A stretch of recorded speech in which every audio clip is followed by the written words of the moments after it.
அக்கா, இப்போ என்ன ஆச்சு? ஏன் அழுகுற? என்னால் முடியலக்கா.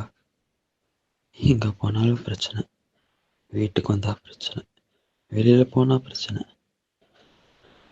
சரின்னு பார்த்தா ஆள் கூட பிரச்சனை. பிரச்சனை வேணும்னு குடிச்சா இப்போ அதை விட முடியாமல் தவிக்கிறேன்க்கா. என்ன முடியலக்கா. குடிக்க பிடிக்கல, ஆனால் குடிக்காமவே இருக்க முடியல. எனக்கு என்ன பண்ணுறதுன்னு தெரிலக்கா. வாழவே பிடிக்கல. தம்பி, உனக்கு எவ்வளோ அழுகணும்னு தோணுதோ அழுதுடு. ஆனால் அக்கா ஒரு குட்டி கதை சொல்கிறேன், அது மட்டும் கேளு.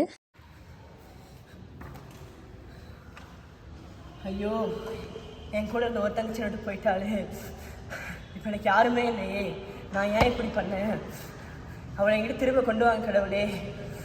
இல்லை நீங்களாச்சும் என் கூட பேசுங்களேன்.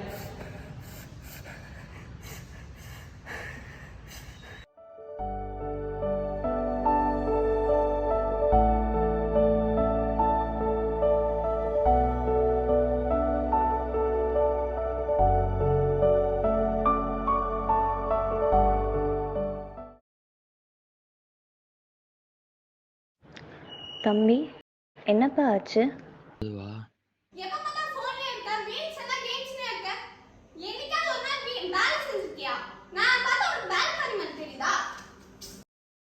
அவங்க ஏதோ பேசிகிட்டு இருந்தாங்க. அப்புறம் அந்த பொண்ணு பைபிள் கொடுத்துச்சுடா. அதை பார்த்தோன்னே அவன் ஃபேஸில் ஒரு டிஃப்ரென்ஸ் தெரிஞ்சு. டிஃப்ரென்ஸு? சரி சரி, ரைட்டு. உனக்கு நான் இன்னொரு ஸ்டோரி சொல்கிறேன். சொல்லு. அன்னைக்கு குடிச்சிட்டு கும்பலாக ஒரு சண்டை போட்டானுங்க பாரு. அன்னைக்கு அவன் கிடைக்கல, அன்னைக்கு கிடைச்சா நான் செத்தான்டா.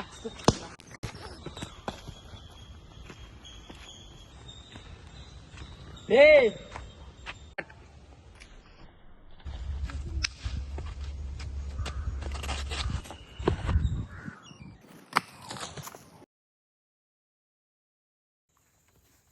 திடீர்னு 4-5 பேர் அவனை கட்டையை தூக்கிட்டு துரத்த ஆரம்பிச்சிட்டாங்க. அப்புறம் என்ன, அதில் ஒருத்தன் கட்டையை தூக்கி வீசினான் பாரு. வாங்கின அடியில் படுத்துட்டான். அவன் வாங்கின அடிக்கெலாம் ஹாஸ்பிட்டல் ஐசியூவில் கிடப்பான்னு தான் நினச்சேன். ஆனால் அங்கே டக்குன்னு ஒரு புள்ள வந்து தண்ணியெல்லாம் தெளிச்சு விட்டு எழுப்பிச்சிட்டான். அவனும் எஞ்சிட்டான். என்னடா நம்ம இப்படி அழுதுட்ருக்க நேரத்தில் இவ கதை சொல்லிட்டு இருக்காளேன்னு பார்க்குறியா? நான் சுற்றி வளைச்செல்லாம் பேச வரலப்பா. நான் சொல்ல போகிற கருத்து ஷார்ட்டு தான். இந்த போதை பொருட்கள், drugs, alcohol, Instagram reels, YouTube shorts, இதெல்லாமே ஒரு ஜஸ்ட் டெம்ப்ரரி ரிலீஃப் தான். You know, 1 second of escapism from reality. நம்ம சிலருடைய இன்பத்துக்காக ஃப்யூச்சரில் கிடைக்க போகிற இன்பத்தை அடக வச்சிட்ருக்கோம். இந்த டீனேஜர்ஸ்லாம் பண்ணுற பெரிய தப்பு என்ன தெரியுமா? எமோஷன்ஸ்லாம் நெக்லெக்ட் பண்ணிட்டு மெட்டீரியலிஸ்டிக் ஃபுல்ஃபில்மெண்ட் நமக்கு போதும், இந்த கேம் கிடச்சா போதும், இந்த ஃபோனை பற்றி கிடச்சா போதும் இப்படின்னு போயிடுறாங்க. அதுதான் பெரிய தப்பே. அதனால நான் தண்ணியெல்லாம் பார்த்துருக்கியா? இந்த மாதிரி கலங்களாக கிளியராக அதுக்குள்ளே என்ன இருக்குன்னு தெரியாமல் அப்படி தான் இருக்கும். அந்த மாதிரி தான் நம்ம மைண்டும் அந்த கோவத்துலையும் ப்ரெஷர்லையும் கலக்கமாக ஒன்றுமே புரியாமல் இருக்கும். அப்போ நம்ம ஒரு செகண்ட் அமைதியாக இருந்து செட்டில் ஆகி யோசித்து பார்த்தா நமக்கு ஒரு தாட் கிடைக்கும். அதுதான் நம்மளோட கிளியர் விஷயம். இவ்வளோ வரியெல்லாம் பண்ணிட்டு இல்லை, ஏன்னா ஏசப்பாவே நம்மகிட்ட சொல்லியிருக்காரு, நாளைக்கு நினச்சி கவலைப்படாதீங்க, நாளைக்கான கவலைக்கு நாளைக்கு வழி பிறக்கும், அந்தந்த நாளைக்கு அந்தந்த நாளோட கவலையே போதும். So let's be patient, have faith in God and move on.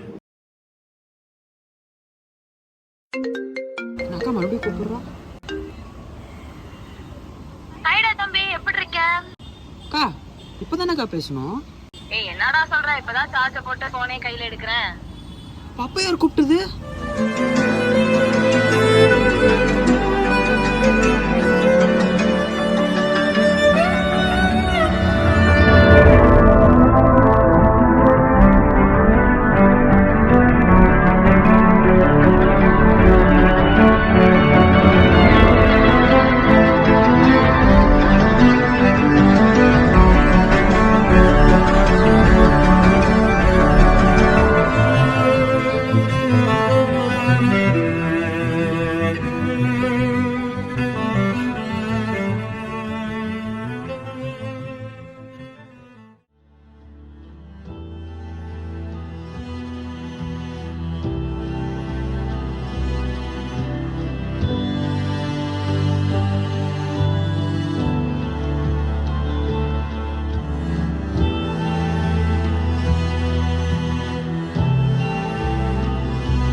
கமேல்,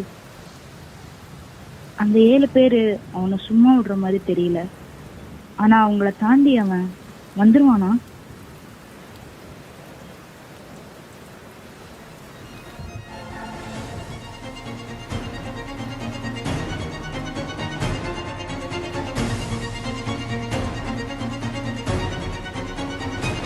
வருவான். எப்போ வருவான்னு யாருக்குமே தெரியாது. எப்போ கண்ணை திறந்து இந்த ரியாலிட்டியோ கடவுள் யாருன்னு பார்த்து உணர்றானோ அப்போ வருவான். மீண்டு வருவான்.